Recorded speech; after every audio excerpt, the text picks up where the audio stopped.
Hello and welcome to GateDrop's AMA Supercross 2023 podcast. I'm Jonathan McCready and joining me is Andy McKinstry. Andy, I've just seen the weather there in California.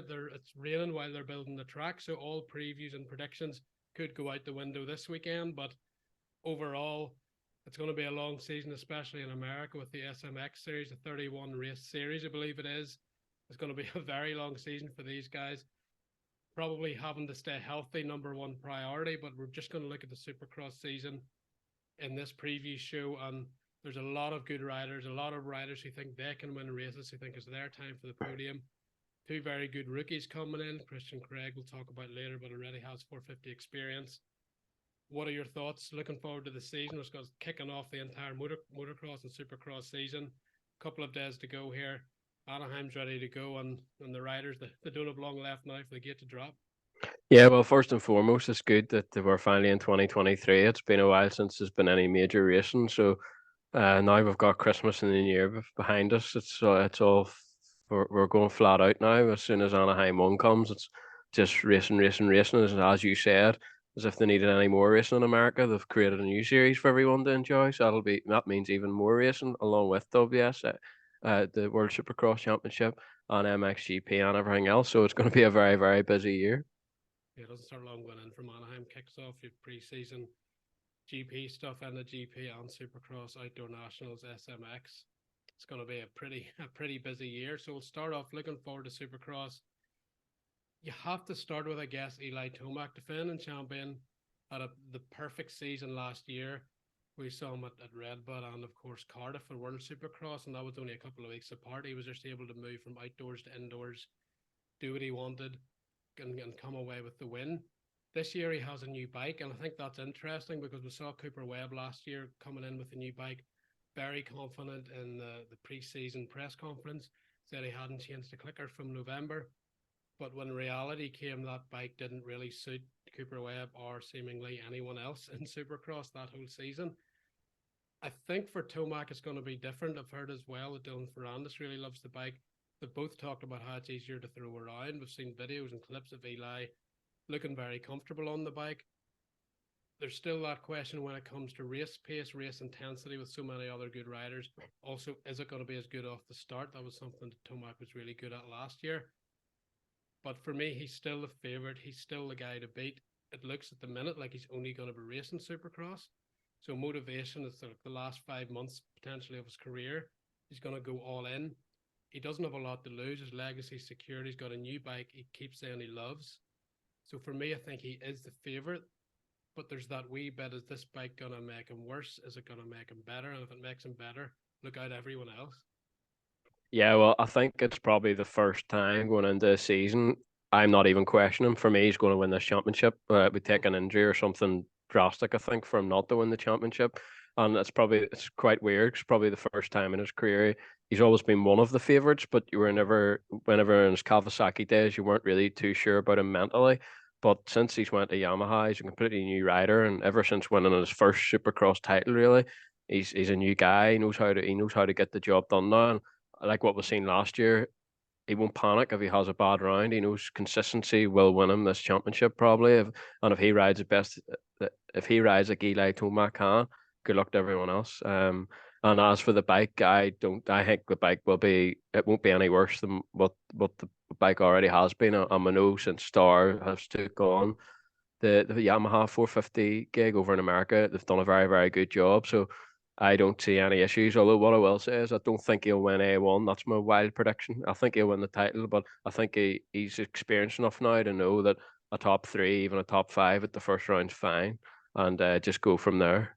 Yeah, well, he actually said in I think it was the preview show somewhere anyway, he said he described A1 as a learning race, which I thought was quite a good statement and alludes to what you just said.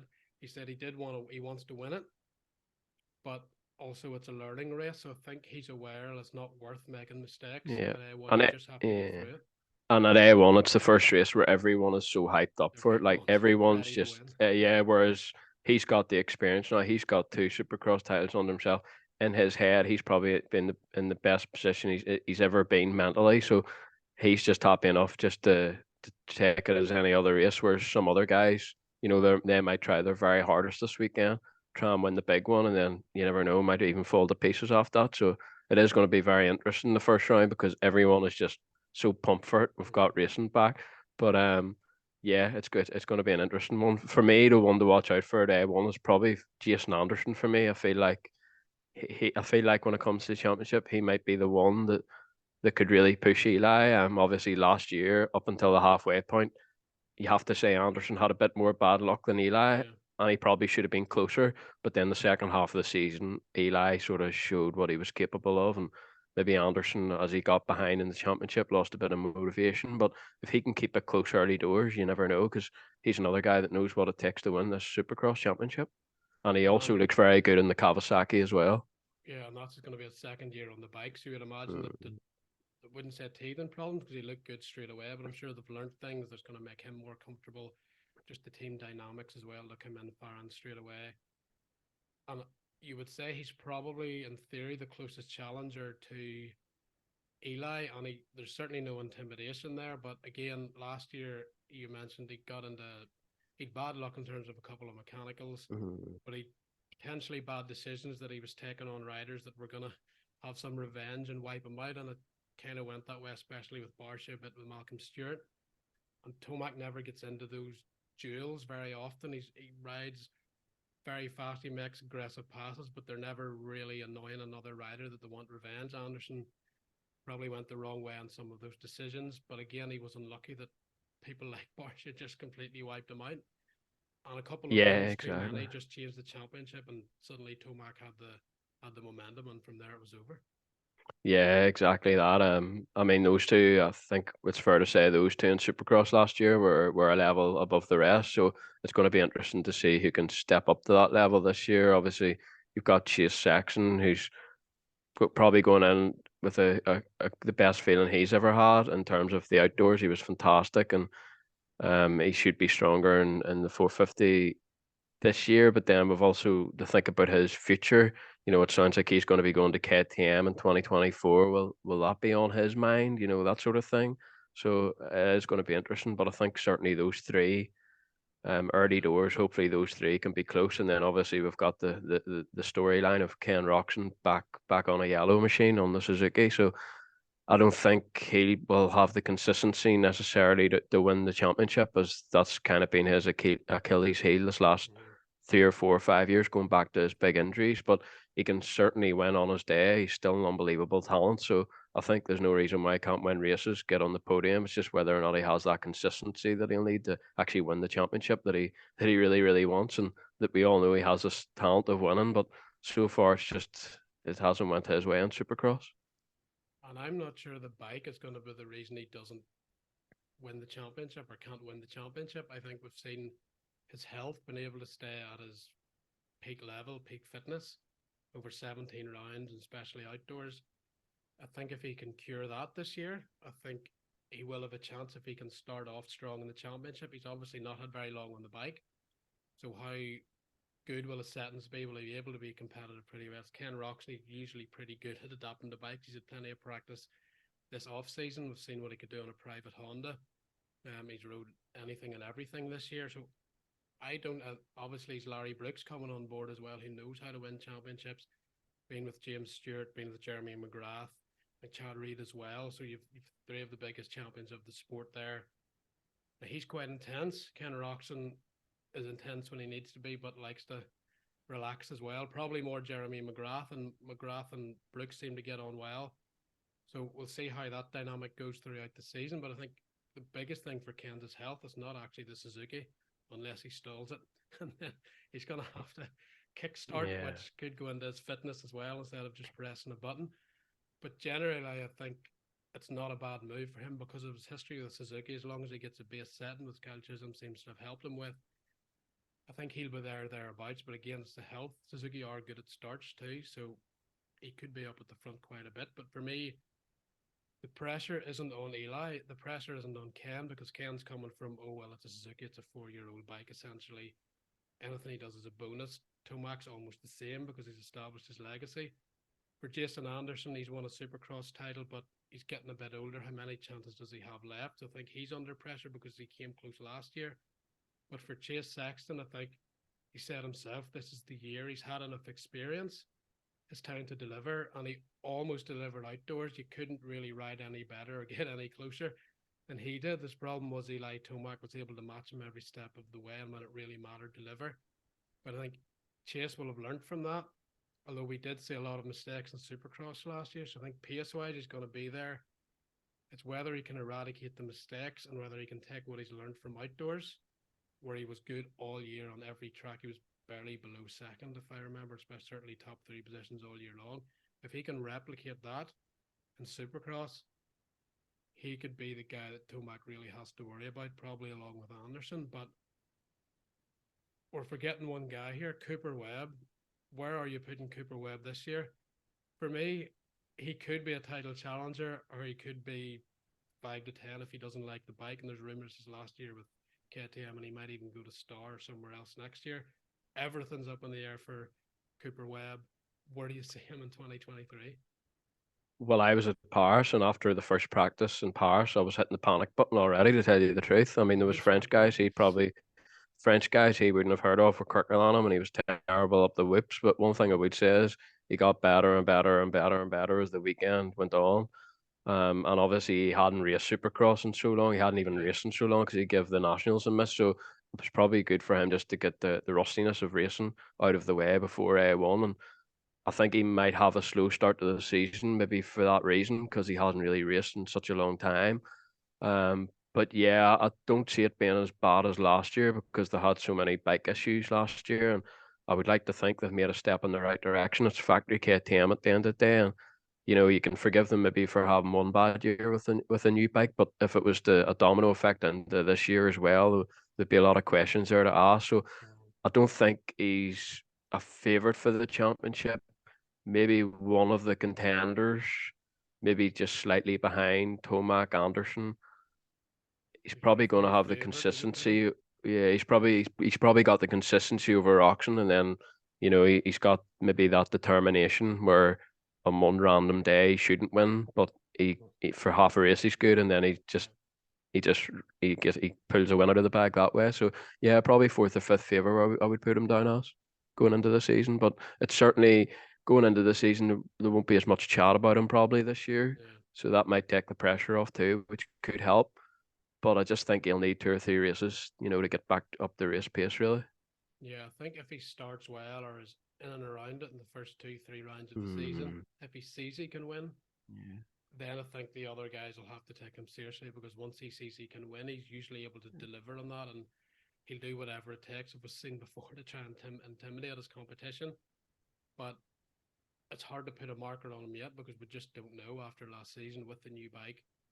Um, if you're going by Paris, that's not that's not the best indication. But as you said, as the racing went on, he got a lot better. So another 2 weeks or another 2 months with Alden Becker as well, you'd imagine the bike will be better than it was last year. So it's almost a wait and see for Cooper Webb, what Cooper Webb will show up. We have other guys who you can almost overlook and probably shouldn't. Malcolm Stewart finished, I think, third last year in the championship, contender all year. He's probably disappointed he didn't get a race win. At times he was very close. And Justin Barcia. Barcia's always and seems to be in that 3 to 6 form. He can win, especially at the opener. But with these Jason Anderson looking strong, you'd imagine Cooper Webb's going to be back. Ken Roxon on a Suzuki. Can Stewart and Barcia improve on what they did in 2022? For Stewart, I think it's going to be as hard to be as consistent as he was last year, but I do think he certainly has what it takes to get a win. I Actually, think for that's where he's A1, going. for A1, I'm predicting Anderson or Stewart to win it. Actually, one of those ones I could see putting out a big W at the first weekend. But consistency wise, it is going to be hard for him to keep that level. But he's like a fine wine. He seems to be getting better with every year somehow. So Belief you is never really growing. know with Malcolm, Belief and I grows. think it helps. Yeah, and I think it helps that he's maybe not one of the elite, because then not a lot of guys talk about him. So then he hasn't got to deal with all the pressure that goes with that. So I think that does help him. Yeah, I certainly wouldn't rule him out. He's going to probably be a top five guy. It's just whether or not he can get enough podiums and enough race wins to really challenge the elite guys. And Barsha, will he keep taking riders out? Will he turn over a new leaf? He's also No. on the new gas frame that he was on the old one last year, and the other two weren't. It's going to be his first year on that new frame. That could be a 50-50 in the way that direction goes, although at least compared to the other riders who rode it last year, there's going to be a lot more data, a lot more parts, a lot more information for him to set the bike up. And I think another thing to point out with Barsha is he isn't getting any younger, and he's obviously the only 450 rider at Gas. So, you know, Gas are probably going to start thinking about replacing him if he doesn't, you know, be. For me, he was a bit underwhelming at Supercross last year. So if he does the same sort of results this year, will they think about replacing him? So maybe that's a bit of motivation for Bam Bam. Try and just keep that ride really, and go back to maybe what he was in Supercross 2 or 3 years ago. But then it's not getting any easier because we've seen a lot of the fast rookies come up, and doesn't make it any easier for somebody like Bam Bam who's getting And I on a think bit in his he's career. Let's be honest. good in Supercross, but does he have the edge to win the title? You know, Mm. as you said, he's getting older. He was good last year, but also pretty wild at times and affected other riders' championships. How long can you keep that up with people saying he still could be the guy? I think at the minute he's doing a job for Gas. He's putting the brand out there. He's getting podium results. He's in contention. He's creating stories and headlines and coverage. But at some point, they might then think of, well, we want a guy that can really challenge for this title. Exactly. And well, I suppose one other thing to point out is there is going to be injuries. So the first thing is stay fit the whole entire season. If you do that, you're already putting yourself in a good position to, you know, to get a top five, top six in the championship. So first and foremost, stay injured or stay injury free. It But does, yeah. you know, I've there's always spoken to something. Serrano about that. It's happening There's to him. always yeah, but Bam Bam maybe sometimes doesn't put himself in the right positions. He should be either get, you know, intimidating Yeah. other riders and things like that. So certainly there's usually drama in and around Bam Bam, so it'll be interesting, that's for sure. The other Austrian riders then, Marvin Musquin, he's always good for a podium, maybe even a win. He's getting on as well, a bit like Barsha, but Mhm. he's still able to produce at times, and he's so technical. Supercross seems to come easy to him. You can't put it past him on a day that he's feeling good, and I think for KTM, he's almost a no-brainer to keep for 2023 after his performance last year. Webb's the guy they're still hunting to win the title. Marvin's the guy that can come up not far behind Webb, maybe even beat Webb. You know, he's a good backup's probably too much of a harsh word, but I think he's a good guy to have there. With Plessinger, you probably rate Marvin above him in Supercross, at least at the minute. Absolutely, yeah. But Plessinger has a great style and he's very relaxed with a quite a unique personality until he gets onto the track, and he does have the determination at that point on the track to do what it takes. But Supercross new bike last year didn't go his way, though he did get a podium. I'm still not sure how much he'll be able to improve. I'm not sure he'll go to a consistent Musquin or Webb level. So I think for him it's quite an important year to see what happens in his future career. Because if he can put it out of the bag this year, then he's still young enough to get good contracts and really progress up the ranks in the 450s. We've seen him outdoors; he can be very good. Supercross is generally what pays the bills in America. This is a big year for Aaron Plessinger. Yeah, well, I think that's why KTM decided to keep Musquin because let's be honest, Yeah, Plessinger was pretty underwhelming last year, and if they were going to drop Musquin and only run the two riders in the 450 class, you know, could you really bank on Plessinger having good, consistent results? On his day, he is fast, but how often does he have his day? You know, it's one of those ones. And at the start of last year, he definitely does believe in himself because when the results weren't good, he was still saying how fast he was at the practice track. He was one of the fastest at the practice track, but sometimes that doesn't always correlate with his results. So I think he'll probably want to start the season well and then go from there because if he starts the way he did the start of last year, it could sort of domino and yeah. be another underwhelming season. So let's see on that one. So another guy with probably maybe a crossers in his career is Adam Cincerillo. More proven in speed in 450 Supercross. Adam has proven the speed to win races, but never actually got the race win in Supercross. Injury always seemed to catch up with him. He's missed most of 2022. There were rumors that he was going to retire. He's not retiring. He's coming back. But if anyone heard the interview with Steve Mathis on Pulp, his tone was very Adam Cincerillo like. Very, it sounded downbeat, although his words were upbeat. So it was almost a contrast how he sounded to what he said. But where are you with him?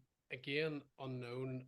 I think for him, he just has to finish the season and develop the speed and not try to go too quick too early. But he's quite a good starter, and if he gets away, you're almost afraid he'll get carried away because he deep down knows he has the speed to win races. Yeah, I mean, for SE, just stay injury free. For me, results don't really matter. What's the point in finishing fifth if you're going to end up in hospital the Yeah, next week or whatever? You know, just stay injury free, try and last the season, and if anything, try and prove to people that you can last the season. Because I mean, if team managers are looking around, will they sign SE in the future? He hasn't really lasted a season so far in his 450 career that I can remember. So worrying times, and for such a big talent and somebody who could be a potential, I would say probably potential Supercross winner. I think he's more of a Supercross guy than motocross guy, so I think that does help him in America. But he just needs to try and last, even if he can last the Supercross season injury free. I'm sure he will get better and better as he gets more confident. But like you say, if he gets a good start, he's not going to back down, and that could be his downfall. yeah. So moving on from Adam, we'll have the two rookies, Colt Nichols. He obviously got the Honda ride because of what happened with Ken Roxon, where Supercross and Honda fall out, and Roxon going to Suzuki left a spot open for Colt, and he's taken it. The problem with Colt is he hasn't really raced after those injuries in Supercross last year. The big crash in the whoops on the 250 to defend his title. If it hadn't been for that, I would have been pretty positive about what he could do because, especially in Supercross, he's very capable, very technical, pretty confident rider. Coming in, he has the Honda, he has Chase Sexton as a marker for what his speed needs to be. So I think there it's all good as long as he can adapt to the Honda. It's just for me more a question of injuries and the combination of being a rookie in this class, trying to find out where you belong when maybe you aren't quite at 100%. But this class, I think you need to be at 100% when you see the names he's going to be up against. Yeah, well, this is it. First of all, it's a very big opportunity for him. Probably one that he maybe wasn't expecting to get a year ago. It's a dream. So he needs to try and grab it with both hands. But like you say, going from 250 Supercross to 450 Supercross, it is a very, very big jump up. This class is stacked, especially in Supercross. So he just needs to try and not get carried away and just try and learn from the best Supercross riders in the world. Even if he's top 15 at round one, that's okay. Mm-hmm. Take that. Just try and improve race by race, because like what I said earlier, there's going to be injuries as well. So even if 15th isn't what he's after and probably not what he's after, it would be a good starting point, I think, and then he'd be able to improve from there. Yeah, I think Christian Craig, on the other hand, he has experience in that Mm, class. yeah. Indoors to the 250, they're probably pretty similar, but I think Craig not being injured on a new bike as well, but apparently still very quick in the whoops. He's delivered on a 450 indoors and outdoors in terms of results. He's had top fives. He's with Alan Becker, so I'm interested to see how that goes. If he can unleash some extra self belief in Craig with the work he's doing, I think Craig could be a sleeper for a very good 450 season. If sometimes I feel he maybe doesn't truly believe in himself, or when the pressure comes on, he proved that wrong. Maybe slightly to take home that Supercross title last year after multiple attempts at doing it. He got that done. But 450, Christian Craig, he suits that bike perfectly the way he rides. He's so smooth and technical. He's made for a 450. For me, it's just whether he really believes he belongs in that elite group with Chase Sexton and Tomac. I think, and Anderson, I think talent wise, he probably should be. But rookie year, trying to run all 17 and 18 rounds, which he hasn't done before, that's probably the question mark as well. But in the odd race here and there, when he gets a start, I think he can certainly challenge for a podium and top fives. Yeah, I mean, at last he's on a 450. I mean, a lot of Americans, you do watch them race on a 250 and you're not sure if they'll make the jump up to the 450 because, the way of racing in America and especially motocross is just pin it to win it. Whereas Craig has a very good technique, a very good style. So Yeah, actually, when you see him in the 250, he's going to maybe probably suit the 450 better. But as we alluded to earlier, the 450, obviously everyone's fast, especially at Supercross, because that's a priority in America. So, but I do think he has what it takes to get a lot of top five results. For me, he can do what Stewart can do. Maybe yeah, not have that, oh my goodness, raw speed, but I yeah. think he can have the consistency to be knocking on the door. Why not in the top five? And certainly a consistent top 10 guy, which would be pretty good for his rookie season, I think. And then when he has a good day, he'll be close to that podium, I think. Yeah, I think He's one of the guy that you're not really worried about if he can ride a 450 whenever he makes the jump up, which is good. yeah, I think for me he's one to watch this year, especially with Alden Becker in his corner, and another one to watch who's went under the radar and we're only talking about him now, Dylan Ferrandis. I He was missed a waiting he for you to missed a mention him. lot of 2022, but I think the nations proved speed isn't a problem, desire isn't a problem. The way he rode there, he's another one that apparently loves this 450. But again, for Dylan, it's can he get off the gate? We saw the previous Yamaha Tomac could get off the gate, and Dylan still struggled. With all the names we've mentioned, even if you start 5 to 10, your hopes of winning the Supercross is greatly reduced. If you're Dylan Ferrandis, you need to get out within that top three, top five. Last year we saw he had speed, but then you're taking risks trying to come through the field. That can lead to crashes. You're getting frustrated. You can see the leaders going away when you know you've got the speed to match them.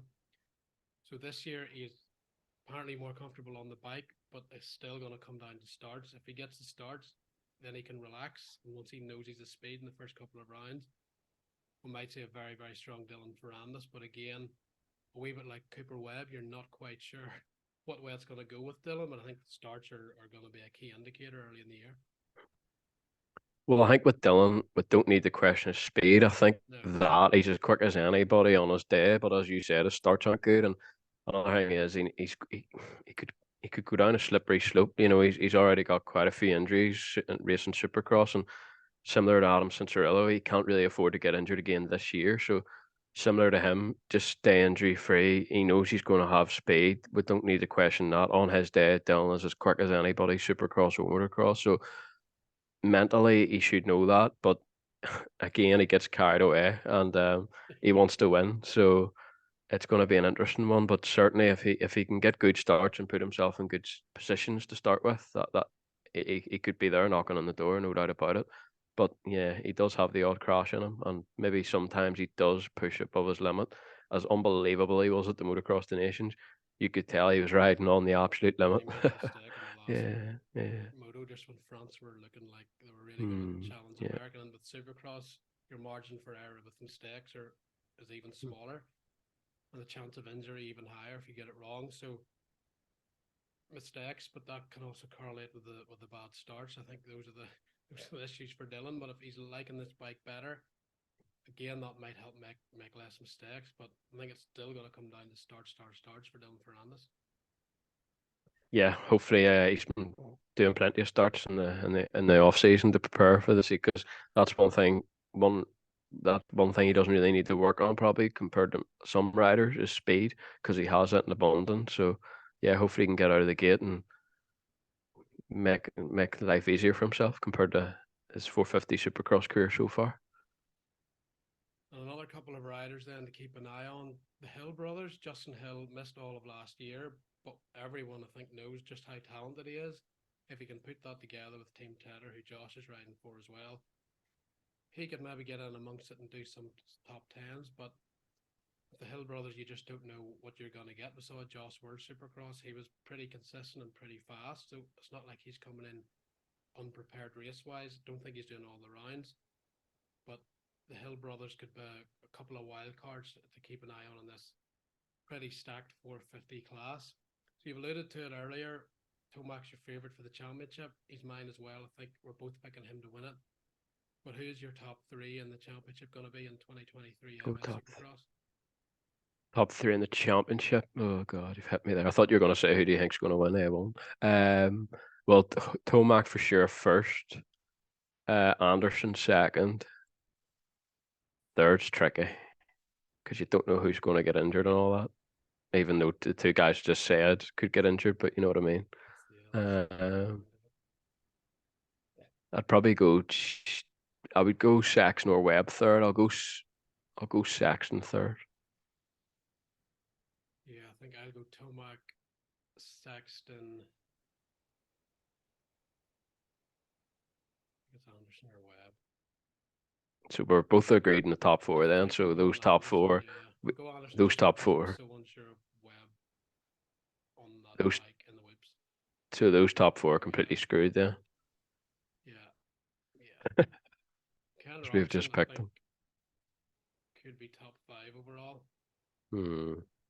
But again, it's his health. If you knew he was going to be healthy all year long, Yeah. maybe put him in that group with Webb, that Yeah. top 5. But I think at the minute you're that top 3 plus maybe Webb plus maybe. The problem is Rocks. Else. The problem is with Rocks on his bad days. You just don't know where he could finish. He could have a complete stinker and finish 13th, like 3 or 4 main events, and you can't really do that at that level. Or you can't make the odd mistake, as you said, and Yeah.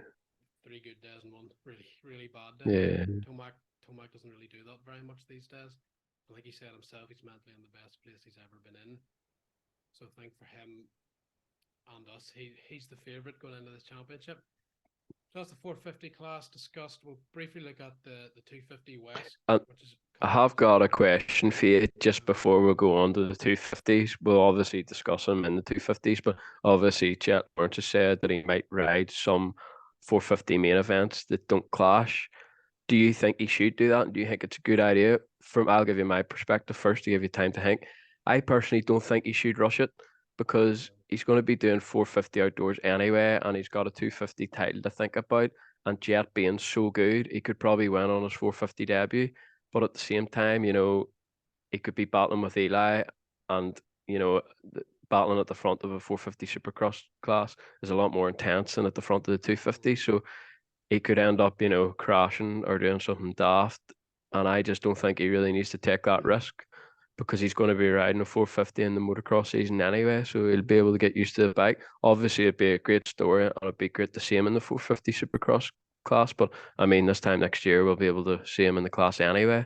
So from his perspective, I don't know if he needs to rush it because he's only 19 at the end of the day.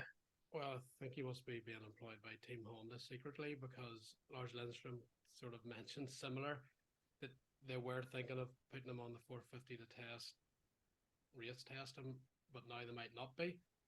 Whereas Jet, I think, was keen initially to do it, so that remains to be seen. Personally, I think he should, because when he's racing next year, he's not going to have any data. Like outdoors, we know what he can do with some of the nations. He's probably be even better in 450, but I think from the team's perspective, they're really expecting him to be up there in the 450, and that's where he's going to get experience outdoors for Supercross.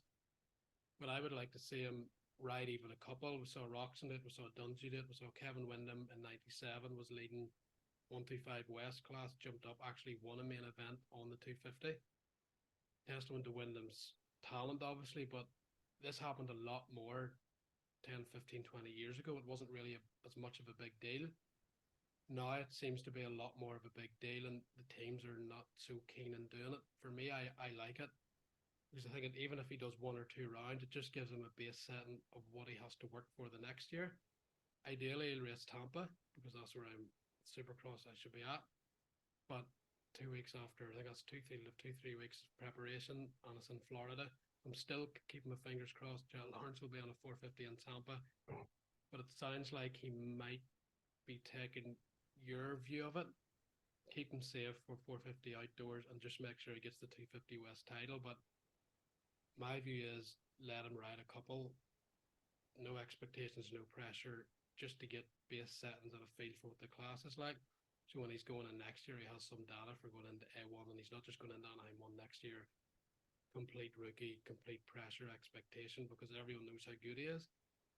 But don't think people will be going, oh, he's going to take time. People will be expecting him to be at the sharp end, challenging for wins and podiums.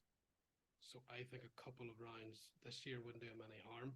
But again, we saw it work with Dungey and other riders it might not work with. And as you said, Jet can't get excited. He's still so young. But I would probably still take the risk, probably earlier rather than later in the Supercross season. So then if something does go wrong, he's maybe a bit of healing time for to do his 250 West and get ready for outdoors again. So hopefully Tampa. Yeah. Yeah, it'd be an interesting one. I mean, I would just see it for him to do it and then end up in the hospital bed. That would be my worry. If you could guarantee, and plus it's Jet, it's all right saying no expectations, just go out and ride around. But that kid doesn't ride around for fifth, you know what I mean? So that would be my worry. But it will be interesting to see what direction to go in and if we'll see him line up in any 450 races this year. Especially even if something goes wrong in the West early, then will they let him ride? If something happens and he's out of the title hunt, will he let him? that all remains to be seen. We'll talk 250 West now and remain talking about Jet Lawrence. He is by far the favourite for this class. No one should really be close to him, bar maybe Austin Faulkner. We know they had a bit of a rivalry last year. It ended badly for Faulkner when Jet collided into him accidentally in mid-air over the finish jump on a broken collarbone for Faulkner, injury again. He's probably the guy that if you had to put your money on could maybe run with Jet, but Jet's got so much confidence now. You'd expect over the series he would be the guy to beat. Another guy I like, but he hasn't quite stayed totally healthy yet, but shows a lot of promise, a lot of technicality on the bike, and pretty mentally mature, I think, because I think he's early 20s now. Levi Kitchen, I think he could surprise some people as well. But overall, you have to look for Jet Lawrence for this title. Yeah, I mean, something desperately has to go wrong for Jet not to win the championship. Something like riding with 450 and trying to go for the win and getting carried away, something like that. But yeah, Jet's just unbelievable. 19, not even 20 yet, and already what he's achieved in his career.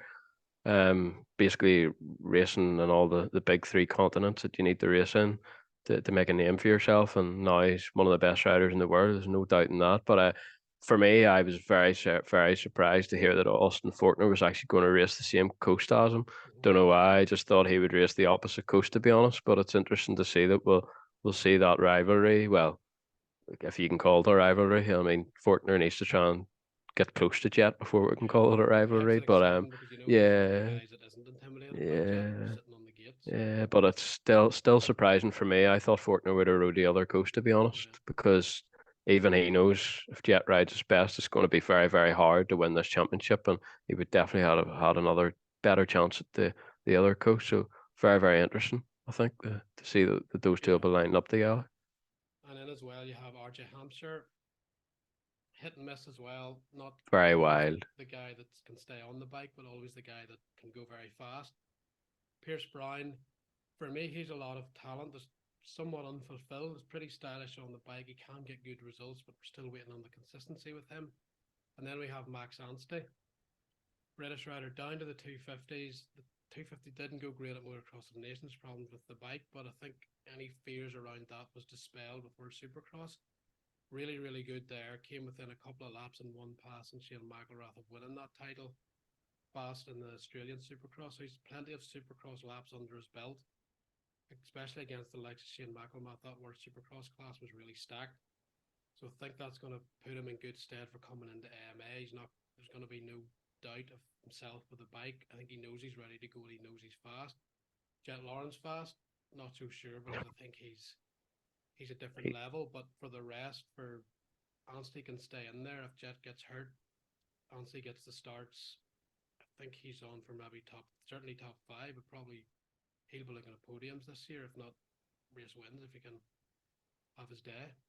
Yeah, well, I mean, if we look at the 450 Supercross class, it's very, very stacked. And, Max, a handful of times, is battling for 10th. So, very, very solid in the 450 class. And obviously, we know from his GP career that he can ride a 250 as well. He probably had better motocross results on the 250 than he did 450. So, yeah, also have to remember, because the 250s are split, there's two different coasts, it's not going to be quite as stacked either. So, it might not be as chaotic, which is quite good for Max, as a 450 main Supercross might be. And so, yeah, I'm in agreement with you. I think he should be battling for the top 5, hopefully. And yeah, since he's went to America, he maybe hasn't got the best bike and things like that, and hasn't been happiest. But hopefully that's all behind him now, and he's got a half decent bike with the Aussie team, Fire Blade Honda, isn't it? Or Fire Power Honda? Yeah. Fire Power Honda, yeah. So hopefully, hopefully it's a step in the right direction. It's certainly interesting to see him make the move to a 250. Especially for people in the UK, it's really someone that can really run up front in MS Supercross, which is pretty unique. Also, from a British stroke New Zealand interest point, you've Dylan Walsh doing some there for the Revo's 7 Kawasaki team. You think he's riding British Championship later on in the year. And he's doing Hawkstone in between, so that'll be interesting. He'll be riding Supercross, then going to Hawkstone, and then back to riding Supercross again. California Supercross track. Complete eye opener. Quite a Dylan Walsh thing to do. Just go for it. if Dylan Walsh gets a start, keep your eye on him because he's fearless, and I think he's getting faster and faster in Supercross as well. I saw it in World Supercross. He wasn't scared of anyone. I think Sealy ended up putting him down That's right. Yeah. before the final corner, and that looked painful. But other than that, he's certainly a competent Supercross rider now. So getting into the mains for him, and then probably pushing on for top 15, top 10 will be his goal. But another rider to keep an eye on. But that's a wrap on the 2023 Supercross preview show. 2-3 days away for us is kind of an extra half a day because it's on so late at night. So that's going to be very tiring. So hopefully the racing will be very exciting and keep us awake. But Andy, that's it. We'll see how it goes. Hopefully there'll be no rain for Anaheim 1, and hopefully there'll be no big injuries. But Eli Tomac, he's our guy to beat for 2023. Let's see what happens. Thank you. Ciao.